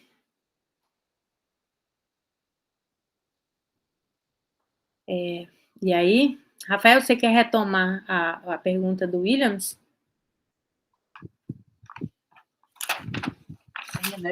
Diante de tanta fala, Railane, eu fiquei com mar de dúvidas que eu sei que eu não vou conseguir tirá-las todas. Mas quando diz exame de comportamento, lá na página 44, né, no segundo parágrafo, fala sobre o exame de comportamento e fala sobre a dupla face, né? E aí eu fiquei pensativo com o que Rafael colocou, né, associando as duas falas, com relação às máscaras sociais que se usam, né? Eu fiz algumas anotações aqui. A máscara social, assim, do contexto das relações humanas, né? Dessa formação dessa nova sociedade. Muitas vezes eu sinto essa necessidade de usar. Não, eu tenho 55 anos, tá, gente? Eu sou apenas um acadêmico e tenho bastante conhecimento tecnicista na área de física, química e biologia. Porque eu busquei isso. Aí eu fico, nas minhas relações, muitas vezes, eu sinto a necessidade de usar, muitas vezes, a imparcialidade dessa máscara social, porque aí eu vejo o processo, né, de crescimento, de descoberta do outro, que, assim, não é a minha fala, ele tem que se permitir essa transformação. Que Highland, talvez a gente possa entender por evolução, mas a gente já está querendo se tirar essa palavra evolução. Mas para o desenvolvimento do outro, né, às vezes a imparcialidade e o uso da máscara social, eu sinto muita necessidade. Eu tenho muitas relações no campo educacional, religioso, no campo político, na sociedade ampla. Eu sou uma pessoa muito ativa na sociedade, muito ativo mesmo. Eu tenho muitas vivências, porque ao longo desses últimos 30 anos foi isso que eu tenho vivido. E assim, não querendo contextualizar, mas eu sinto uma grande necessidade de, diante de certos quadros, de certas pessoas, de usar essa máscara social, não para ser falso, para ter a dupla face, mas para que o outro possa se encontrar consigo mesmo. E, assim, aí essa é a minha questão aqui, do exame do comportamento, né? Isso eu corro risco, nessa exposição que eu faço, eu corro risco das avaliações, cada um vai ter, isso aqui você fez, mas não é você. Mas é que eu não queria ser, você descubra por si. avaliando esse comportamento, examinando, né, o comportamento do outro, porque o outro muitas vezes está querendo buscar uma identidade no outro. Às vezes quer olhar para o professor e se espelhar, o professor passa a ser um referencial, né? Rafael tem uma fala muito legal, eu gostei de ouvi-lo, e às vezes eu busco essa identidade pela falta da minha identidade, né? E aí, examinando esse comportamento, essa dicotomia que chama de dupla face, para que o homem venha se encontrar consigo mesmo, e trazendo que tentando aprender, contextualizando com o que Elias coloca aí, minha fala é muito superficial, tá, gente? Eu sei que eu estou diante aí de doutores, de pessoas, de filósofos, tal. Catarina, não sei se está por aí, foi minha professora. Um abraço para ela, se ela estiver ouvindo. Mas essa polaridade, essa dupla face, a dicotomia, esse encontro do homem consigo mesmo, sabe? Enquanto muitas pessoas infelizes, e elas precisam ter um encontro consigo mesmo, com a sua própria verdade. Quando ela encontrar a sua própria verdade, aí quando ela passar por um exame desse comportamento, aí ela vai ser ela. E eu sou eu, mas que eu não quero imprimir esse eu no outro. Eu quero que o outro seja ele, como eu também descobri que eu sou. O exame comportamental, dessa página 44, aí, a dupla face. O que é que você poderia me acrescentar sobre dupla face, Railane? Então, isso aí é o maior exemplo de grau de civilização, né? Quando você sofre para atender o outro, independentemente das suas pulsões. O Elias responde isso, eu acho que de maneira bem didática até. Na medida em que você reconhece que você não está agindo da forma que você lhe deixaria feliz, né? Ou seja, atendendo às suas pulsões, aos seus instintos, isso quer dizer que o seu grau de civilidade está no ápice, né? E isso, Williams, eu acho que toca a todos nós, sabe? Quantas vezes a gente chega exaurido em casa, porque demandou tanta energia, e é por isso que não dá para falar de civilização sem psique, sem psicológico, sabe? Porque, às vezes, ser o que o outro precisa, ou ser o que é necessário numa relação societal, demanda tanta energia, demanda tanta máscara, para não dizer máscaras, que às vezes a gente tem que dar. Numa única conversa, a gente pode ser o compreensivo, pode estar puto da vida, né? Querendo mandar o outro e as falas. Mas a gente coloca a máscara da pessoa compreensiva, coloca a máscara da pessoa paciente, coloca a máscara da pessoa que está entendendo, da resiliente, e vai aí colocando várias camadas de uma máscara que, emocionalmente, individualmente, nos exige muita energia. Então, a gente chega em casa, eu, às vezes, me vejo dessa forma. Eu estou com dor nos ombros, estou com dor na cabeça, eu estou impaciente, eu acordo de madrugada. Isso tudo porque eu fui uma pessoa civilizada. Eu coloquei todas as minhas pulsões num saco, amarrei e deixei transparecer aquilo que exigiam de mim. Então, isso é muito normal. Isso é muito normal. E outra, todas as nossas instituições, passando desde a família, passando pelo Estado, pela escola, pela universidade, até pelas relações, pelas redes de sociabilidade que a gente tem, todas essas instituições nos fazem, nos dizem o seguinte: as máscaras são necessárias, esses processos civilizatórios são necessários, sob pena de a gente não ser compreendido, sob pena de a gente ser considerado bárbaro, sob pena de a gente ser considerado selvagem, sob pena de a gente ser persona não grata. Não sei se eu me fiz entender. Rafael, aí. Não, só acrescentar aqui no final do volume 2, na verdade, né, o Elias vai traçar aqui uma espécie de teoria geral dos processos civilizatórios. Né? E aí ele retoma isso que a Rai está falando, né, sobretudo na leitura do Freud, os textos antropológicos, sobretudo do Freud, né. Então, assim, ele diz, a leitura que ele faz, ocorre um processo civilizatório na medida em que você controla os seus desejos animalescos, vamos colocar aqui entre aspas, né? Ou seja, em termos freudianos, é na medida em que o id não prevalece sobre o ego, né? Ou sobre o superego. Então, assim, a civilidade é essa espécie de controle pulsional, né? O controle pulsional. Então, na verdade, né, o que me parece bastante interessante aqui, que a gente pode derivar disso, né, e que, de certa forma, a gente derivou isso quando a gente fez a discussão sobre o meu livro, né, em que exatamente a minha ideia era discutir isso, né, que não existe nenhuma essência na formação do humano, né, que nós estamos sujeitos, na verdade, a dispositivos externos a nós, que vão nos formando, né. Então, esse você acolher, esse exemplo que a Rai está dando, né? Você acolher a necessidade de um outro, ou de uma outra instituição, mesmo você estando cansado, né? Tem a ver com esse controle pulsional, eu creio, né? E aí esse controle pulsional é que vai criando determinadas personalidades, né? Assim, embora haja algo de orgânico, muito orgânico na gente, né? Eu não creio que a gente tenha uma personalidade inata, né? Ou assim, a astrologia determinou um signo, que a personalidade do cara é desse jeito, não de outro, né? A nossa própria personalidade é dada na medida em que nós controlamos mais um aspecto das nossas pulsões, controlamos outros, estamos submetidos a determinadas culturas, a determinados controles ou não, né?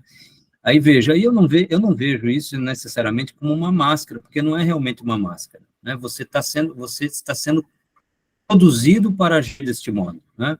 Quando eu me referi aqui, por exemplo, à questão da máscara, né, eu estou me referindo a uma crítica que já era do Rousseau, né, já era do Diderot, e o Kant produziu, né, que ela foi muito, isso foi muito discutido, sobretudo no romantismo alemão. Você pegar Goethe, por exemplo, é formidável nesse sentido, né? É que, assim, a crítica dele olha, esses processos civilizacionais, é claro que ele não está falando nessa linguagem, porque essa linguagem é nossa, é do século XX, é contemporâneo, né? Eles estão criando pessoas muito artificiais, e eles estão só, é preciso buscar um eu interior, uma formação interior, né? Uma formação mais autêntica, né? Que era a proposta. Se isso é possível, não sei se é possível, né? Não sei se é possível fazer isso, mas é um pouco nesse sentido, né? No sentido de crítica a esse modo de funcionamento da sociedade, né? Agora, lembrando, né, que esse tipo de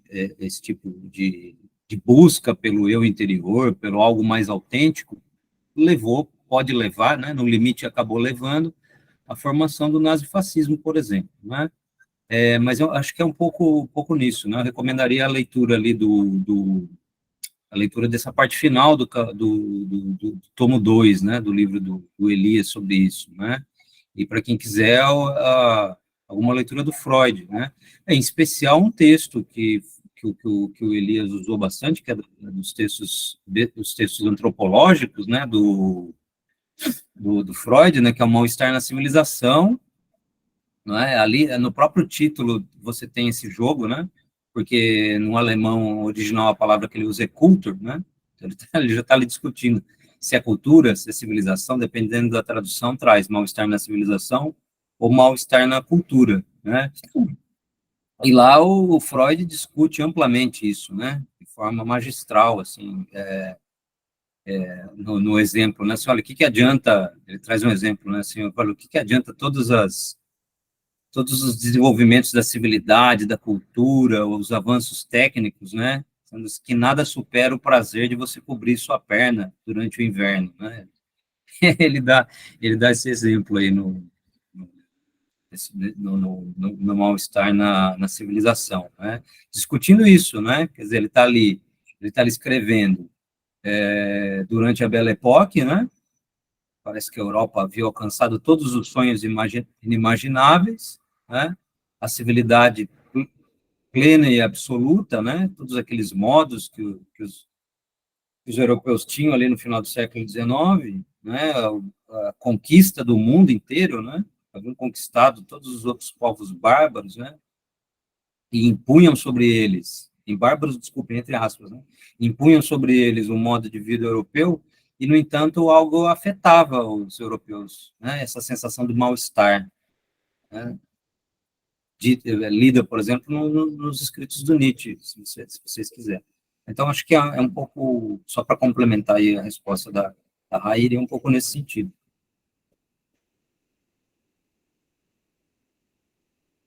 Obrigada, Rafael. Queria saber se mais alguém aqui tem alguma pergunta, quer colaborar, colocar alguma, fazer alguma incursão analítica aí. Fiquem muitíssimo à vontade. E não tendo, então dou aqui por encerrada a nossa apresentação, uma vez que já são 5 horas e 1 minuto. Permita eu só fazer uma colocação de uma coisa que eu vi agora há pouco, é coisa rápida. Tá, a Marina também está na fila aí. É questão de segundos só, é só uma informação que você falou a respeito de expelir os gases, né?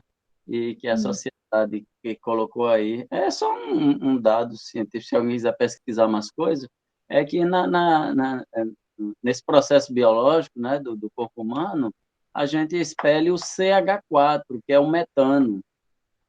E esse metano, ele é inflamável, né? Na presença de uma ignição, ele é inflamável. E esses gases, quando eles são contidos, e aí eu vejo porque também vejo uma sociedade hoje doentia, porque ela é formatada para ter esse comportamento, né, ético e tal, esses gases, eles são tóxicos aos nossos organismos. E o metano, ele pode trazer a presença de determinados tipos de câncer, de artrite, de artrose. Então, assim, a sociedade põe esse comportamento humano sobre as pessoas, e as pessoas, às vezes, aceitam, entendem, mas muitas vezes estão ficando doentias com certos tipos de comportamento que estão injetando as pessoas. Mas quem quiser pesquisar sobre metano... Não, e no próprio manual do Erasmo, se eu não me engano, ele diz isso, não de preferência você solte, e aí ele ainda ensina como colocar o corpo humano para que o barulho seja o menor possível. E aí ele disse, e se não podendo fazer isso, é melhor soltar alto do que prender, porque tem as questões, porque isso pode implodir, mais ou menos assim. Então, isso já era considerado na Idade Média, que não fazia uma coisa boa. Mas mesmo a gente sabendo, ainda assim, há um costume aí de prender. É a mesma coisa do arroto, né? Não é só o pum, o arroto. Hoje a gente aprendeu que deve engolir o cuspe. Se em um momento da história escarrar era chique, inclusive ter escarradeiras era uma coisa chique, né? Porque a outra opção era colocar na mesa ou nas paredes, então ter uma escarradeira era uma coisa chique. O processo de civilização nos fez engolir a saliva. Hoje a gente não cospe e muitas vezes a gente engole o próprio catarro quando está gripado. E só as crianças que ainda não foram ensinadas é que expelem, que ronronam, que fazem aquele barulho com o catarro. Mas quando ensinadas, elas aprendem ou a engolir ou a ir para um espaço muito privado para escarrar. Isso está no livro também, já de Heráclito, estou falando 1530. Né? Rayane, esse catarro é o momento em que o vírus está mais atuante no organismo. São os ovos do vírus. Pois mas o que acontece em nome da educação e das boas maneiras? A gente engole. Enfim, eu acho que alguém levantou a mão. A gente engole não necessariamente, viu, gente? Eu só estou sendo generalista. Por favor. Alguém levantou a mão e baixou. Eu estou enganada? Oi, não fui eu. Sim, Marina. Assim, eu não sou nem orientanda de vocês, eu também não sou não tenho aula com nenhum de vocês, mas eu recebi um e-mail convidando para participar. Aí eu não sei, eu entrei, né? Eu já tinha lido esse livro, acho que foi em 2020, para fazer um trabalho sobre os processos civilizatórios na infância. E aí, eu não sei, eu só me senti contemplada, eu queria melhor entender como foi, se vocês são realmente um grupo de estudo, se vocês são um grupo de pesquisa, sabe? Era só isso mesmo, assim, que me interessou. Sim, somos o grupo de estudo, pesquisa e extensão. Chama GPIFRE. E a gente faz esses encontros, assim, mas é um livro que a gente está lendo, né, a cada 2 meses. O próximo livro vai ser o livro da professora Viviane de Bona, que vai cair num dia até que parece que é no mesmo da semana pedagógica, ela até estava pedindo para mudar aqui, a gente vai ver, mas em tese seria daqui a 2 meses, não é isso, Vi? Seria no próximo mês. Porque eu não sei se eu marquei errado, a gente teria sequencial, mas se for, então fui eu que marquei errado, porque acho que ficou agosto e setembro seguido. Então, vai ser apresentado pelas professoras Catarina e Maria. O livro é de Viviane, mas quem vai apresentar é Catarina e Maria. Poderia juntar, sabe, Raia, o livro todo num dia, não tem problema, porque como ele é pequeno.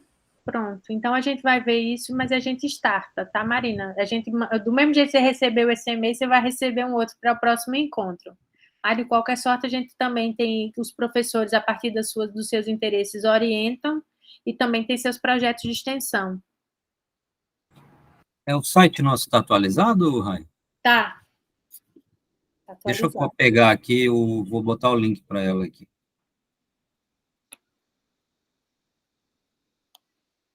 Espera aí. Eu é que agradeço a vocês. E aí, gente, em não tendo perguntas, infelizmente a gente dá por encerrada a nossa participação de hoje, mas de qualquer sorte a apresentação ela fica no canal do YouTube. Não sei se tem alguma pergunta aqui no YouTube, no chat, eu acho que não, né, gente? Tem alguma pergunta? Não. Pronto, então tá. Obrigada, meninas aí de História da Educação no Brasil. Obrigada, Marina. Obrigada, Isabela, Alex, Williams, Max. Aqui as meninas da História da Educação no Brasil. Estou vendo aqui quem não é da História da Educação no Brasil. Também se sintam aí agradecidos. O Rui, que chegou primeiro. E ficou até o final. Obrigadíssima aí. Abraço para todo mundo, viu? Rafael, valeu aí.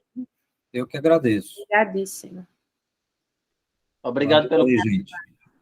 Foi bom matar saudade. Eu tô trancada a matrica, foi bom ver algumas carinhas que eu já conheço por aqui. Um abraço. Abraço, tchau. Valeu.